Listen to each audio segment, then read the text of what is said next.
Pemirsa, hakim menolak gugatan pra-peradilan Dr. Richard Lee. Akibatnya Richard Lee tetap berstatus sebagai tersangka kasus dugaan pelanggaran perlindungan hak konsumen. Biaya kepada negara yang besarnya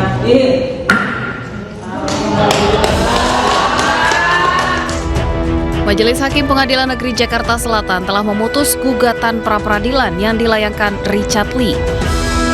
Gugatan itu dilayangkan sang dokter kecantikan Richard Lee karena keberatan dijadikan tersangka dalam kasus dugaan pelanggaran perlindungan hak konsumen yang dilaporkan dokter detektif atau Doktif ke Polda Metro Jaya. Suasana sidang yang dihadiri Samira Farahnas atau Doktif selaku pelapor pun mendadak riuh.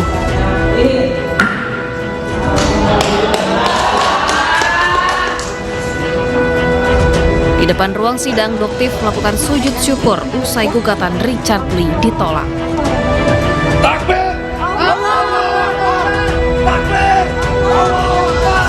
Doktif pun kembali mengungkap fakta baru mengenai dugaan Richard Lee yang ingin menawarkan uang damai kepada pihaknya selaku pelapor. Berapapun itu tidak akan bisa mengganti kerugian masyarakat. Tujuannya dokter di sini mengganti uang masyarakat. Jika kerugian masyarakat 200 miliar dan yang diberikan hanya 50 miliar, 150 miliar itu dokter cari dari mana? Ya, seperti itu. Masa dokter yang kerja untuk mengembalikan uang masyarakat gitu. Jadi kembalikan sesuai dengan apa yang sudah kamu ambil. Di akhir, Doktif berharap Richard Lee kooperatif dalam menjalani proses hukum atas laporannya. Ia bahkan kembali mendesak polisi untuk segera menahan Richard Lee mengingat gugatan pra-peradilan sudah ditolak. Tim Liputan iNews melaporkan. Presiden ke-7 RI Joko Widodo kembali menjalani pemeriksaan oleh Polda Metro Jaya terkait kasus tudingan ijazah palsu. Pemeriksaan dilaksanakan di Mapolresta Surakarta. Jokowi tiba di Mapolresta Surakarta sekitar pukul 15.54 WIB dengan didampingi kuasa hukumnya Yakub Hasibuan. Izin, Pak. Setibanya di Polres Surakarta, Jokowi disambut Kapolres Surakarta, Kombes Pol Catur Cahyono, dan Wakapolres Surakarta AKBP Sigit. Saat ditanyai awak media, Jokowi enggan berkomentar dan langsung masuk ke dalam gedung untuk menjalani pemeriksaan. Pemeriksaan ini dilaksanakan menyusul dikembalikannya berkas perkara kasus dugaan pencemaran nama baik yang menjerat Roy Suryo CS terkait ijazah palsu.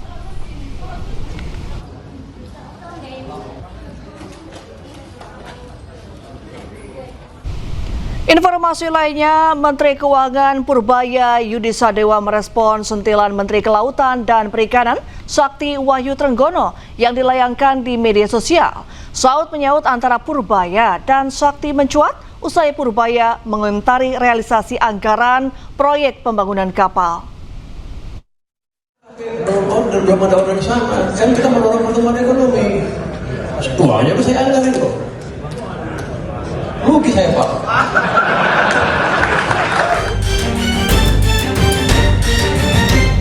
Menteri Keuangan Purbaya Yudi Sadewa mengomentari realisasi anggaran pada industri galangan kapal nasional. Bak gayung bersambut, sindiran Purbaya kepada Kementerian Kelautan Perikanan pun langsung dibalas.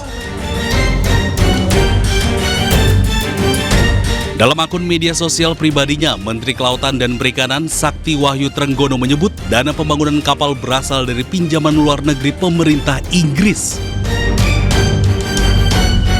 Ia pun meminta Purbaya untuk mengecek kembali apakah dana sudah dikucurkan atau belum. Usai disentil Menteri Kelautan Perikanan, Menkyu Purbaya langsung membalas dengan mengatakan Pak Menteri sahabat saya. Dan ia membenarkan bahwa anggaran memang belum dicairkan. Oh, udah saya cek. Belum dikucurin katanya, Pak. Masa, Pak? Memang belum. Oh, berarti belum dikucurin? Memang belum. Tapi kan gini, kalau Anda punya rencana buat kapal sekian ribu, masa nunggu sampai dananya ada dulu, kan ada rencana depannya kan. Jadi saya minta itu, saya itu aja belum kelihatan gerakan di depan, itu aja. Gampang saya ngomong Pak Menteri kan sahabat saya juga gampang. Saat menyaut Menkyu Purbaya dan Menteri KP Sakti merujuk pada proyek pembangunan 1.500 kapal ikan yang bekerja sama dengan Inggris.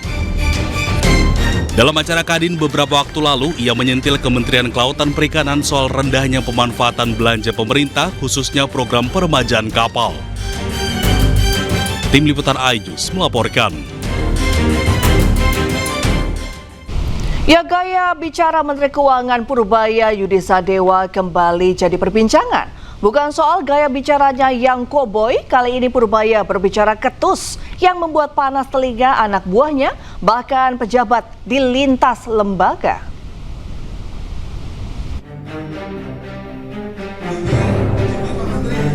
Gerak-gerik Menteri Keuangan Purbaya Yudi Sadewa tidak terlepas dari sorotan masyarakat.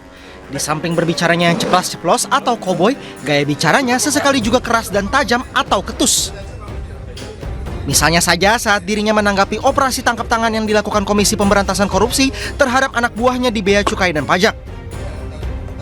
Dirinya dengan tegas mengatakan menyiapkan sanksi pemberhentian untuk mereka jika terbukti bersalah. Titik masuk untuk memperbaiki bea pajak dan bea cukai sekaligus. Kemarin kan bea cukai udah saya break, kan yang dapat yang dipinggirkan udah terdeteksi emang sebelumnya emang ada sesuatu yang ada di situ. Bukan rotasi, kalau saya nggak boleh baca sih ya.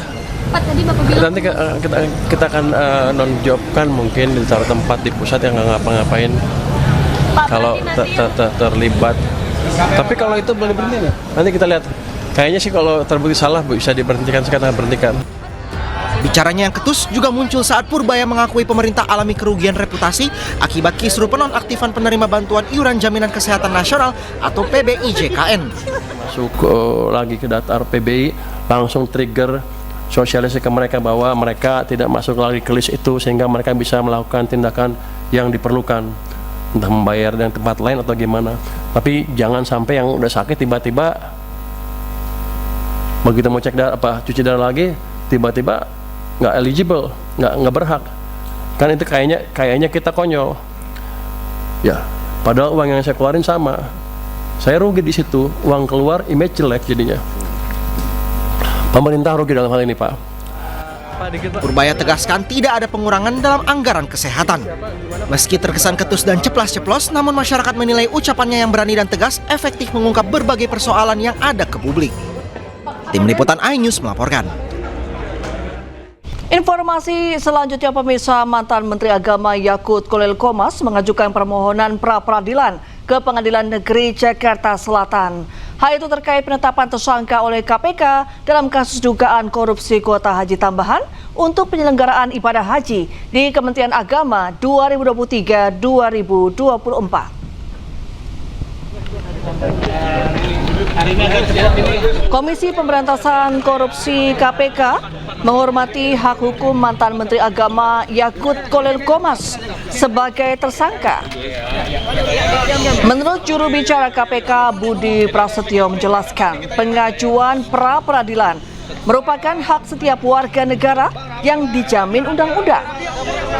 Budi menegaskan seluruh tindakan penyidikan hingga penetapan tersangka dalam rangkaian proses penanganan perkara ini dilakukan sesuai dengan ketentuan hukum acara yang berlaku.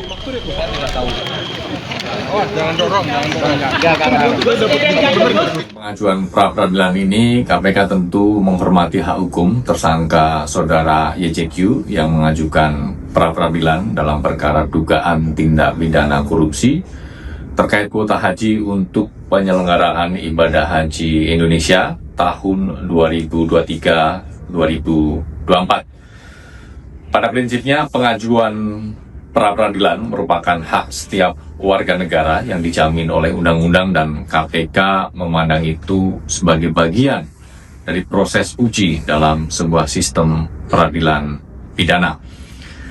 Namun demikian, KPK tegaskan bahwa seluruh tindakan penyelidikan, penyidikan hingga penetapan seseorang sebagai tersangka dalam sebuah rangkaian proses penanganan perkara semuanya telah dilakukan sesuai dengan ketentuan hukum acara yang berlaku.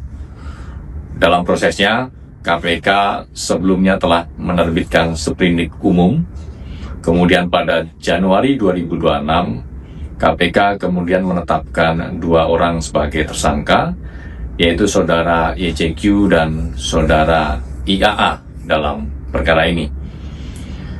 Kami pastikan bahwa setiap penetapan tersangka didasarkan pada kecukupan alat bukti yang sah sebagaimana diatur dalam peraturan perundang-undangan, baik pada aspek formil maupun materialnya.